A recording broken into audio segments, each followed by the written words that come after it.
If you started off 2024 setting goals or resolutions, and maybe you're still in the process of keeping those up, or maybe you've already fallen flat like some of us, you're going to want to listen to this episode because we are talking about how to prioritize and achieve your goals. Hey there, I'm Jillian Kendrick, and welcome to the Momentum Marketing Podcast. I'm a mama, a wife, an entrepreneur, and a 3-time best-selling co-author. In each episode, you'll get real-world, practical advice and strategies, and maybe a parenting tip or two along the way. If you're ready to create a business that supports your family and your lifestyle, then you're in the right place. Hey friend, I'm really glad that you're here with me today. Man, I have to say, like, running a business is hard. It's freaking hard. Being a human is hard. Things get thrown at you, and being a parent is hard. Running a business is hard. Starting a business is hard. Growing a business is hard. Scaling a business is hard.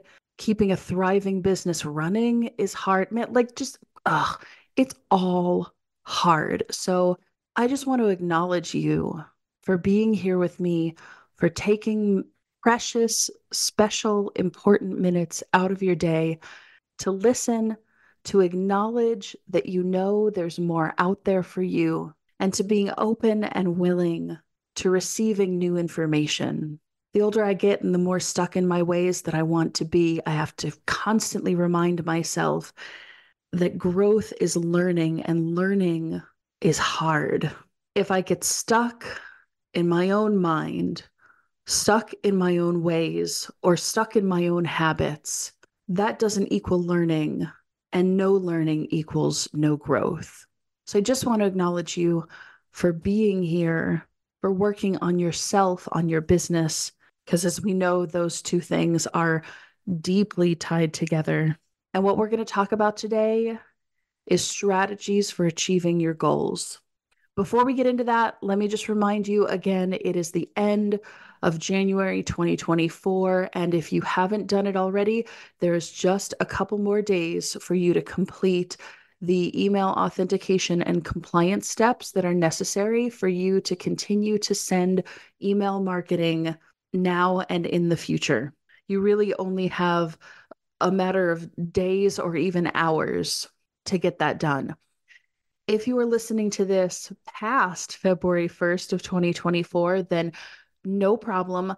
You can still follow the steps. You can still get authenticated. You can still make sure that you don't end up in Google jail. Because if your business relies at all on sending emails, which, let's just be honest, in a modern day, everybody's business relies on sending emails, then you have to go through the compliance steps and you have to be authenticated. Like, this is not a nice to have. This is not a would be great if.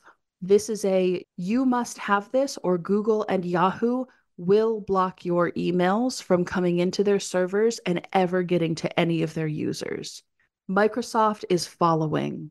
And let me tell you this, I don't know what the future holds. I don't have a green orb to look into, but I do believe, and with the trends that I've been seeing in the last several months with SMS compliance, email compliance, states and countries getting harsher on their data laws, I do believe that if these compliance steps don't solve the 2+ billion email a day spam issue that Google, Microsoft, and Yahoo experience every single day, then these rules are going to get harsher. The compliance steps are going to get harder.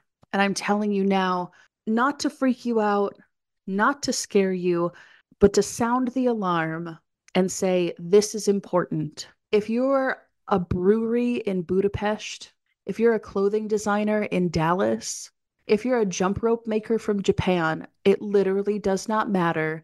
Every single business on the planet needs to go through these authentication and compliance steps, period. So get it done now. Go to www.automatedmama.com/authentication and grab your copy of Inbox Success today. And like I said, if you are listening to this past February 1st of 2024, if you have no idea what email compliance even is, not only am I going to walk you through all of the steps and make it really, really simple for you, but just because you haven't done it yet, or just because you're a brand new business setting all of this up for yourself, you haven't lost out. There's still an opportunity. Go do it now before you end up in Google jail. Okay, back to the topic at hand. Today, we are talking about goal prioritization. And I'm going to admit right off the bat that what I'm going to teach you, I did not come up with. I was trying to figure out who came up with this or where it originated. And honestly, it's just kind of one of those things known in like the marketing and business world at this point that I genuinely couldn't hunt down who came up with this or where it originated. But it's absolutely brilliant and we need to talk about it. So every single goal that you set for yourself needs to be SMART. And SMART is an acronym, SMART. That means every goal needs to be S, specific, M, measurable, A, attainable, R, realistic, and T, time bound. We're going to take a few minutes for each of these, talk about them, what does that mean, and how it applies to you. So, your SMART goals starting out need to be specific. I cannot tell you how many masterminds I have been to over the years with like business colleagues and professional groups that I'm in, where a person would walk in and we would specifically say in the mastermind or in the group or in the session, we would say, okay, if you're going to ask a question, make sure that it is as specific as possible, because the more specific your question can be, the better we can help you. But if you ask a really general, like, how do I make money? How do I make $1 million? Y'all, I cannot even tell you how many people have walked into a mastermind and asked, how do I make $1 million? Anyway, the more specific that you can be in asking your mastermind questions, the better that experts like myself and coaches like myself can help you achieve those goals. So, when it comes to setting our goals, being as specific as possible. So, what is it that you want to achieve? It shouldn't be, I want to lose weight. It should be, well, I want to decrease my body fat by 3%, or I want to lose 10 pounds, or right, like as specific as you can possibly be. That is how you set a goal. Me setting a goal of, okay, I want to make $2 million this year. That's a great goal. I know how to achieve that goal, but it's not quite specific enough. Whereas if I say, okay, here are the 5 products that I offer, here's the coaching package, here's the mastermind offer, here are my courses and programs. And between these 5 things, I want to make this much money from this one, this much money from this one, this much money from that one, etc., to total $2 million. Then that's specific, right? Because then I've broken down, here's how much money I want to make from each of these products. And then I can go and achieve that, right? Because I can take the price of the program, the product, or the coaching package, and I can divide that by the amount of money that I want to make from it. So I can say, okay, I need to sell 10 mastermind spots. I need to sell, 20 of this program, 10 of that program, and 2 one-on-one coaching sessions. And then I've made my money. I'm just making up numbers here, but I think you get the idea. So when you set a goal, no matter what it is, be as specific as possible. The second one, M, make sure that it is measurable. So measurable, it kind of ties into specific. If your goal is not measurable, if you can't figure out a way to determine whether you've been successful in achieving that goal or not, then it's not a good goal. Again, you want to lose weight. Well, we need to say how much weight, or we need to say a percentage of body fat, or we need to say a total number of pounds, or something like that. The same thing with other goals. Make sure your goals are measurable and you can track whether or not you have become successful in achieving that goal. The next part of SMART is A, attainable. So, is it possible for you to work towards achieving this goal where there will be challenges? There will be maybe some pivots or things that you need to change or do in order to achieve the goal. Sure, nothing is achievable without some kind of pain, sacrifice, or hard work. We know that, but it should be attainable. So, if I'm a couch potato and I say, well, I want to climb Mount Everest, and I know that's such like a cliched example, but let's go there.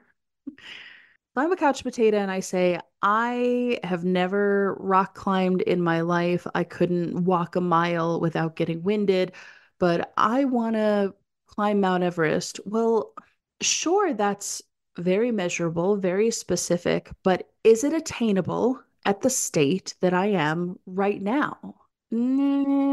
Maybe, but no, not really. Whereas if I say, okay, my ultimate goal is I want to climb Mount Everest, but in order to do that, I need to learn how to rock climb. I need to learn how to use ropes and get all of the equipment and the things. I need to get in shape. I need to do XYZ. Then, once you can break down whatever that next step is, whatever that looks like for you, then you can set attainable goals to work towards an even bigger goal. Does that make sense? The fourth letter in SMART is R, realistic. Again, attainable, realistic, a little bit of the same thing, but be honest with yourself. You know who you are. You know your limitations. You know what your team is capable of. You know what you are capable of. And are you setting goals that are realistic for you that you can actually achieve? Or is there a team member? Is there a skill? Is there a piece of software? Is there a training? Is there a something that you need to bring in? Either you learn it, a team member learns it, something that you need to do to make your goal more realistic. If your goal is to get 1,000 leads in 1 month from Facebook ads and you don't know how to run Facebook ads, then that might not be a realistic goal. It's specific, 1,000 people. It's measurable within a month. It's attainable. Certainly, people have done it before. It's not a crazy, wild goal. But is it realistic for you to bring in that many leads through Facebook ads when you've never run a Facebook ad before? So maybe you need to hire a Facebook ad agency. Maybe you need to hire an expert in Facebook ads. Maybe you need to take a training course on running Facebook ads. You don't have to set realistic goals based solely on the team skills and resources that you have right now. You can make your goals realistic by resourcing or outsourcing the pieces, people, or knowledge that you need in order to achieve that goal. So, whatever those hurdles, whatever that looks like for you, you can decide from there. And the last one is T, time bound. Give yourself a deadline. Same example, if we said, I want to get 1,000 leads from Facebook ads in a month, well, a month is a good specific measure, but that's not necessarily time bound. Time bound is setting a deadline for yourself. So you can say, okay, I want to achieve this thing and I want to get 1,000 leads from Facebook ads in a month, but does it have to be this month? Does it have to be, I need to do this by February? What if you gave yourself 2 or 3 months, or maybe even 4, to practice and tweak and work on the thing and get the algorithm humming? And then after the second or third or fourth month, then you achieve the goal. Isn't that better than saying, I want to get 1,000 leads through Facebook ads this month, go?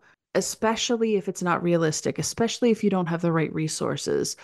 It's not attainable then, right? If you don't have the correct resources.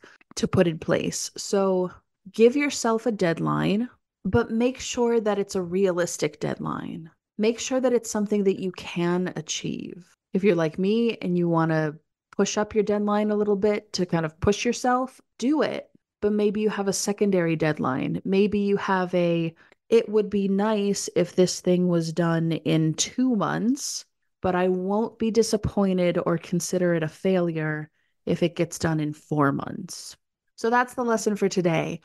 All of your goals need to be SMART, specific, measurable, attainable, realistic, and time bound. And whether you apply this lesson to a New Year's resolution or to your future goals, go out there and achieve something great. Thanks so much for joining me on this episode of the Momentum Marketing Podcast. If listening to this has brought you value, improved your life, or given you insight on how you can build your own momentum, then please share this with a friend. And if you're ready to grow your business on autopilot, then I want to help you get there easier and faster with a free copy of my Entrepreneur Survival Kit. Just leave a review of this podcast wherever you're listening right now. Hopefully it's a 5-star review and you love it. Then screenshot the review and email the screenshot to hello@jilliankendrick.com. Once we confirm the review, we'll send you a copy of the survival kit totally free. Thank you so much for joining me, and I'll see you on the next episode. All content is written and recorded by Jillian Kendrick. Copyright 2023, all rights reserved. Subscribe.